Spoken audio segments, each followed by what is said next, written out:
Hey, everybody, welcome to this week's episode of Making Sense of It All. As part of our Professional at Anything But Golf series, I am pleased to bring you Liz Breza. She is a nurse practitioner, and she's got a pretty unique job she's going to tell us about here really soon. But Liz, thank you so much for joining us. Thank you. It's an honor, truly an honor. So, before we jump into the golf stuff, all the fun stuff, tell my audience what you do for a living, because I thought it was pretty unique.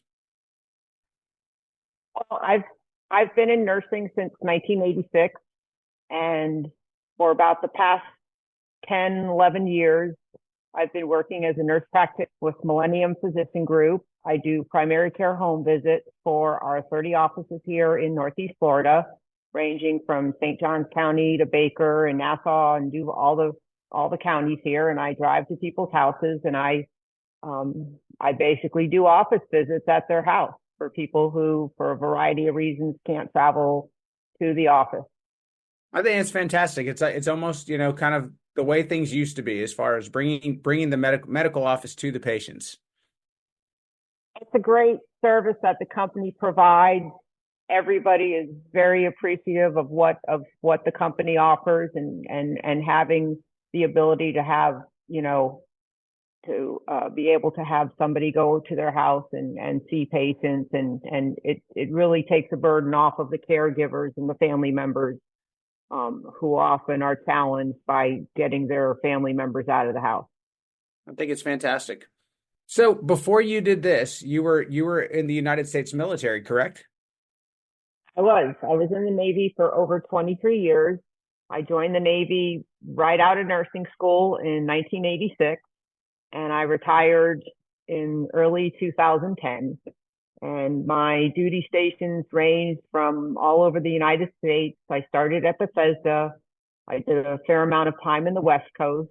I went overseas to Rota, Spain, and did a lot of trips and some deployments out to the Middle East and the Horn of Africa, and worked in big hospitals and little hospitals. I worked with the Marine Corps for 8 years with a medical battalion, and ran a training group and traveled, and we did some humanitarian missions. I went to Command and Staff College for a year and served on the Marine Corps staff out in Hawaii. And I finished my career here in Jacksonville, Florida from 2007 to 2009, working at the Family Practice Clinic. All I have to say is, wow, that's a big life, my friend. It's been busy. It was busy. It was very rewarding. Wouldn't trade it for anything. Well, I speak on behalf of my whole audience. We thank you very much for your service. It was an honor. Thank you. So let's get into it. So, through all of that, you developed for the game of golf, and I'd love to kind of hear your story as to how did golf come into your life? How was it that you even found the game, and what was it about it that hooked you? My original sport growing up was softball. My dad used to hit balls to us, and I played in leagues and everything. And it wasn't until 1980, I think 1989, I was stationed at Bethesda Naval Hospital, and came home for a long weekend at my parents' house. And my brother was there, and my brother was in the Marines at the time. And I remember sitting at the dinner table, and my father told my brother, "You should play golf. It's a good businessman sport." And I thought I could do that. Went back home to my apartment, and my roommate had just happened to buy a set of clubs. Okay. And I went to the sporting goods store. I'm left-handed, so I bat left-handed, I throw left-handed. So I found a set of left-handed clubs. And my first round was in Fort Meade, Maryland, with another military member. And I feel really bad for the people who were behind us because I didn't practice. I went straight out the gate to the course and fell in love with it. And the rest is history. All right, so this is gonna kind of put you on the spot probably, but what was it about it? Like, what was it about that first day where you fell in love with it? What was it that kind of was that hook for you? It was the challenge. It was the challenge of, this is certainly not as easy as it looked on TV. And I just wanted to get better at it. I think a lot of people would probably not say the challenge of it. That's usually what discourages a lot of people. So I think that's pretty cool that it was actually the thing that's the negative for a lot of people, and the thing that makes people run away from it sometimes is what drew you to it. I do like to challenge myself. I do like to push myself. I think that's pretty evident in my daily schedule. And that's part of the attraction to golf, is that it is challenging. And it's almost like this little carrot that's kind of sitting out there in front of you going, you can do this. You can nail that 50-yard shot. You can hit it a little closer. You can make that 10-foot putt. So what about it? So now, do you use golf more for recreation? Do you use it for, to travel? Do you use it for competitive purposes now? What's the kind of the main driver behind golf now in your life? The answer to all those questions is it's definitely a recreation, the recreation component. We belong to St. John's Golf and Country Club here.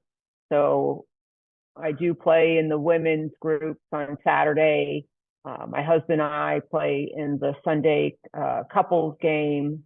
It's a 9-hole, either scramble or best ball. We recently won the couples club championship here a few weeks ago, so that was a lot of fun. It does satisfy my competitive edge. Florida in general has a very competitive women's amateur and women's senior amateur group. So the Florida State Golf Association hosts a lot of events, and that satisfies my competitive part, along with the veterans golf. And there's some other local groups here where you can compete, and you can add and subtract as much as you want. Vacations, we have taken some golf vacations in the past. Every once in a while we'll do like a girls golf weekend. More recently, our vacations have tended to circle around. We went to Australia last year. This past year, we did go to the Open. We didn't play golf, but we were there for 2 days and then went over to France. So we have taken some golf vacations, and those are a blast. And I've got a few places that I still want to go in the next year or two. That's fantastic. Do you have a favorite place, or do you have a most memorable place that you have seen that's just kind of sticks out in your mind right now? We did our honeymoon. We went to Pebble Beach, and we played Pebble Beach, and we played Spyglass, and that was a wonderful experience. Really funny story. We played with a gal and her college roommate at Pebble Beach, and this was in 2005. And the following year, my husband and I were living in San Diego. We went to Pinehurst. Okay. And we're getting ready to tee off, and we're looking at this gal, and we're like, you look really familiar, but we can't. And I said, and it was one of the gals. She was there with her husband playing at Pinehurst, who we played with the year before. We ended up getting paired together. It was a blast. We ended up by chance getting paired together and played. That's the day we played number 2 at Pinehurst. It was a blast.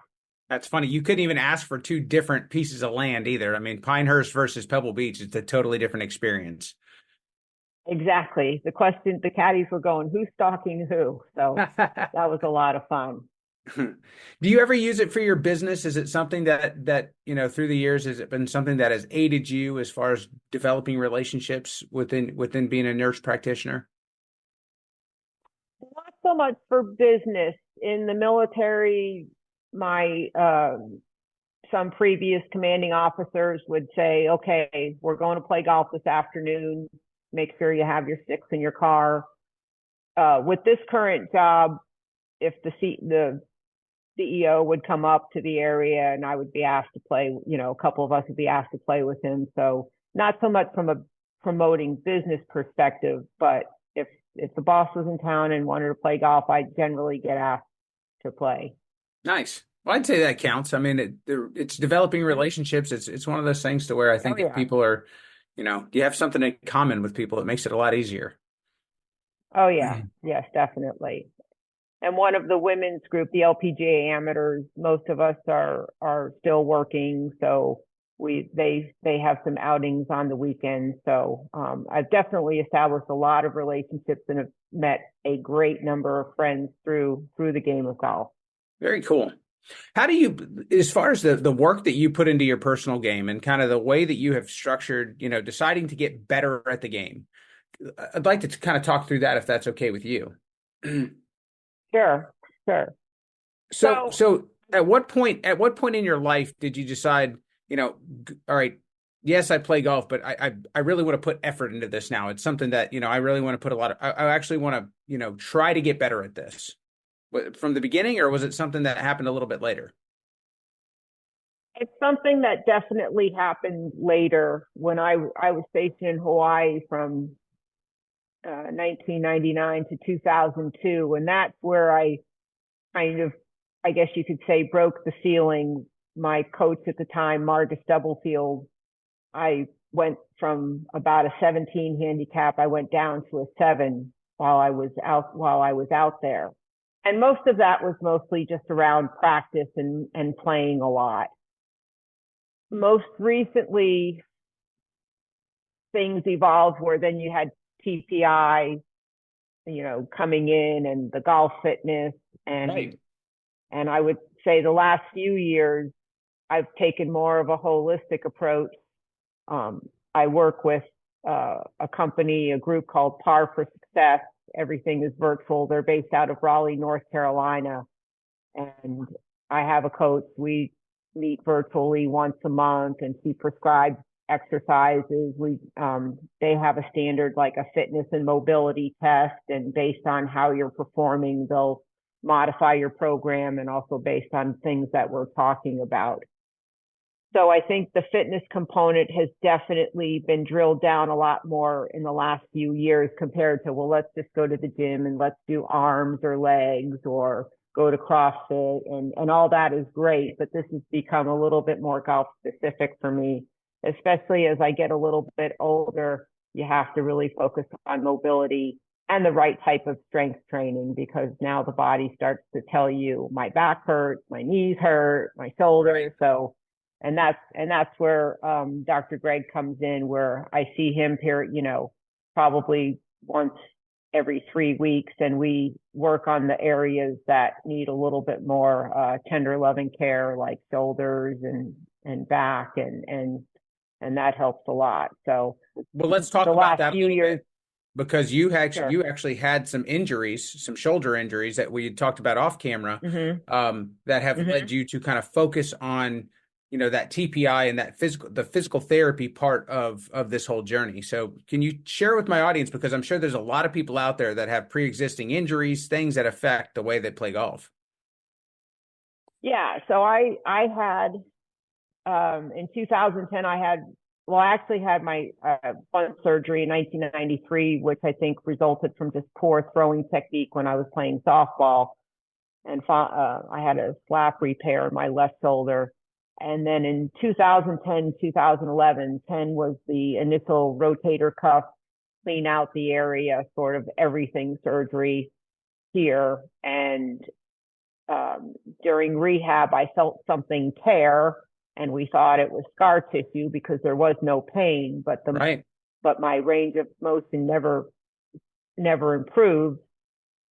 So the initial thought was they were going to go in, just do a manipulation under anesthesia, and I ended up re-tearing the rotator cuff, and so I had to go through all the rehab again, and rehab successfully. But that was a couple of years where, probably a good year and a half, almost 2 years, where I really wasn't able to play much, and I just had to focus on the rehab portion. So I still have a little residual range of motion issues, but we've been working on that, and I'm pretty diligent with, on my mobility on my shoulder and my upper body to make sure that I'm getting it as good as it can get. That's fantastic. I think that that's one of those things that, everybody has something, it's wear and tear on the body, and Mm-hmm. I think sometimes people think, oh, well, this is what I got. And they kind of say, I got to work with what I got. And the truth of the matter is that may be true sometimes, but we can improve it. And, Dr. Greg Goldberger here in Jacksonville, Florida, is a TPI certified physical therapist. His business is Movement Matters. He's been on this show before. He does a fantastic job of it. And I'm sure that, no matter where people are listening to this, there are fantastic TPI certified physical therapists out there that can at least show you what's possible. So I think that that's great. What about from a coaching perspective? When you're, trying to organize your own personal game, do you have somebody that you talk to? Do you have somebody that you kind of rely on to give you, some third party feedback or independent feedback? Well, I do work with Coach Mo. We really don't have a set.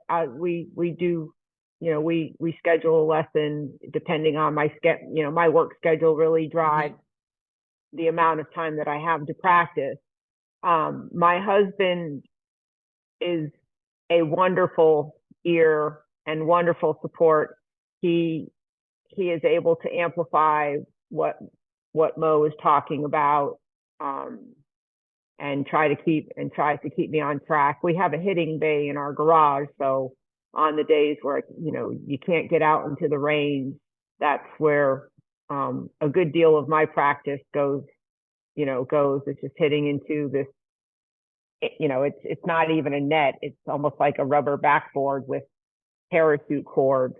I don't think they sell it anymore, but that's the majority of. I would say that's probably the majority of my practice, which is block practice, which is not ideal, but it's the best. Some days it's the best that I can do. So. Well, and that's for the audience that's listening to this. You've got, most of them are, 20 something to 60 something year old professionals, people who are doing something else other than golf to make a living. And so that's what a lot of people get is that up, you got to do it when you can. So I think that's, I think it's fantastic that you do it.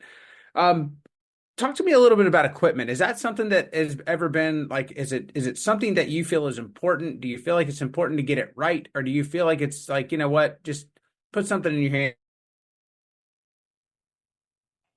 Equipment is key. I get fitted for pretty much every club in my bag, down to my wedge, down to my putter. My putter I was fitted for several years ago at Club Champion, and my wedges and fairway woods I got last year. Irons are a couple years old and drivers about a year old. So find a fitter, whether it's Club Champion or the folks, there's a lot of opportunity. There's a lot of different options here in Jacksonville, whether it's PGA Superstore or PXG or Titleist. And I don't play with a club off the rack really. It's very rare it would be very rare if I do. I'd probably have to break something and go out and buy something in a pinch. Right. So fitting is very, very important. It's like you're going to wear shoes that fit you. You're going to wear clothes that fit you. I think clubs are the same way. Yeah, I agree. And I think at one point in my journey, I would have disagreed, just thinking, okay, it doesn't make that much difference. But the truth of the matter is, it's like you said, if you're going to wear a pair of shoes or if you're going to wear a pair of pants or anything, you don't wear something that doesn't fit you. So you might as well remove that variable from the equation and play something that's fit to you. That way, it's not something that's ever in your mind. It's not something that you're thinking of as a potential problem. It's that way you're always, it's the user, not the tool. Is there one thing that you would say to the people that are listening to this that you think that they should maybe attack or look at like as a way to get better? Like is something that if you had to address one thing, what would it be? The biggest thing is to find an instructor, find a coach who you feel is a great communicator, who is going to help you in your journey with your golf swing. And I think that's the biggest key. We say that we can figure it out ourselves. There are some people who are self-taught and have had a lot of great success.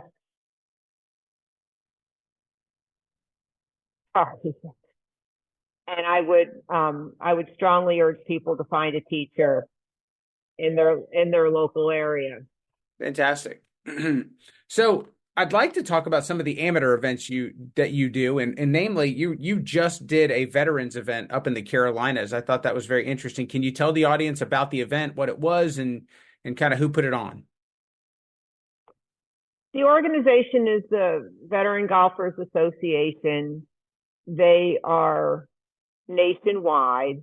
They have regions and states, and they have state directors, and each state provides regular play days throughout the year. The season starts, it goes from September to August. So after you play in these state events, there's a minimum that you have to play. They host the state championship, and if you qualify, so there's so many. I can't remember the number for the men, but for the women, it's usually the first one or two in each flight. You qualify to the regional championship, and our regional championship this year was held at the Legends Golf Resort in Myrtle Beach in mid-August. And so I won the female veteran B flight, and that got me to the national championship, which just concluded this past Wednesday at Grand Over Resort in Greensboro, North Carolina. And I came in second place. Congratulations. So thank you. Thank you. We had some very interesting weather. I guess the weather pattern that was on the coast of the Carolinas decided to pass through before, during, and a little bit after when we played. So we had to deal with quite a bit of rain and soggy conditions, and despite that, it was a great success. The golf course is wonderful. The staff did an amazing job in setting up the course and making it, putting it in the best conditions as much as possible. That's fantastic. How was the atmosphere as far as, you've got a group of veterans out there, you've got these, the tournament of these events that they put on for people. Can you tell the audience about the atmosphere? Because if we do have other veterans that would potentially be interested in getting involved if they've never been involved, just tell them what it's like. It's a great environment. We continue our membership with the group because of the people who you meet.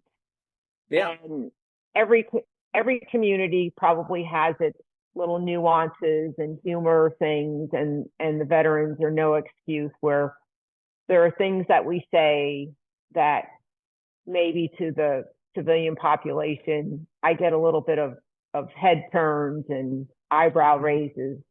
Nothing rude or anything, but you say it to a veteran and they kind of look at you and laugh.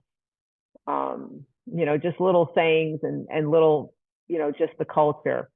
So it's great. It's great to connect. Everybody's just in a great mood being there. And it's just fun to cavort and talk with fellow veterans and some of the folks that belong to this organization have really seen some very challenging conditions when they were in the military, and this organization offers an outlet for a lot of folks who use golf to help them deal with certain things. But they do a great job, and the organization has done an outstanding job in getting sponsorships with a lot of companies who really support us veterans. And I would encourage any, if not all, veterans and their families to look into the organization and give it a shot. Yeah, we'll make sure that there are links to the organization, and just so that people can view their website, people can view information attached to this interview. So I appreciate you sharing that, and I think it's valuable. I think it's anytime that you can feel community, feel connected, feel connection there, and enjoy doing something that's fun. I think it's fantastic. I wanted to ask you something, because I think that it's kind of a loaded question, but I do want to ask, when you've got, for yourself and for just your own opinion of it, what do you believe that success should look like for people that are playing the game from an amateur's perspective? What is success to you? Success to me is knowing that when I go out to, whether sometimes it's data driven, because I do look at data to see what aspects of the game are good and what can be better. So, for example, a couple of weeks ago, I think I hit 13 greens in a round, which I was ecstatic about, but some other aspects could have been a little bit better. sometimes it's going into a tournament and just knowing that if your mental game was sharp and you gave it your best, that's success. Success is really a very broad thing because it can be anything to anybody. For some who are just starting, it could be, hey, I'm here at my first outing, or I've signed up to play. For some people, I made a par on a par 3. So it's a very broad, it can mean a lot of things to a lot of different people. For me, it tends to be a little more, a majority of the time, goal orientated in terms of some of the data or some of the the outcome of a specific tournament. I think that's fantastic. And to me, what I get out of that, and really, you answered it perfectly to me, because I think people need to find their own success. They need to find what is success to them and not allow other people to dictate it for them. Because I think a lot of the times, especially when people are starting the game, or they don't even have to just be starting. They could be right in the middle of their journey with it. But they allow, what they see on television, or the way that their partners play, or the way that somebody else plays the game, or, something external to dictate what success looks like for them. And I think it's really important to define success for yourself, and to be able to set achievements or set things that are, that fit you, not someone else's definition of it. Before we wrap up, I know that you wanted to kind of give some recognition and some acknowledgement to some people that you believe have helped you tremendously along your journey. I just wanted to allow you to do that before we wrapped up here. Okay. Well, first and foremost, I've mentioned my husband, Pat. He's just so wonderful in supporting me and knowing that my schedule is really tight. And if I say, hey, I'm going to go practice for an hour or so after work, he's like, go for it. And again, he supports me. He comes out and helps me just emphasize what we are working on. And he's got a very, very good eye. He was a former baseball player himself, and he plays. So he's got an exceptionally good eye and is able to help me. And in some tournaments, he's also caddied for me in the past. So kudos to him. He's been awesome. Coach Mo and her team have really helped me in the last year in terms of looking at golf from a holistic perspective, in terms of what Coach Mo does. Her energy is infectious. How busy she stays and the things that she does for all of her students. And it's awesome to see her get the recognition that she definitely deserves. I've spoken with Dawn Woodard, and we've had a great talk. I work with Spindle on the nutrition part, and Dr. Greg in terms of getting my body in optimum form, and also Par for Success. Coach Cassidy is my coach, and she's been awesome in terms of communicating and making sure that we've got a good plan in terms of workouts and things like that. I think that's great. I think that you sound like you have a wonderful team around you. You sound like you've had, there's a book that I always think about I was introduced to it through a business professional friend of mine, but it's called Who Not How. And it's essentially talking about, instead of trying to figure out how to do everything, it's finding who's that can actually help you with what you need to do. So I think that you do, and it sounds like you do a tremendous job of that. Yeah. Liz, I want to thank you very much. I've enjoyed this conversation, and I think your journey is probably, it may be not unlike everybody's, but it definitely sounds like you are trying to, basically wring the rag out and take everything you can from the game and enjoy it to its fullest. So I appreciate your time. Well, thank you for having me on. It's been a pleasure to hopefully share some things, and hopefully give some folks some good ideas and some encouragement to just get out there and do it. All right. Thank you so much again. Okay. Thanks, Jesse.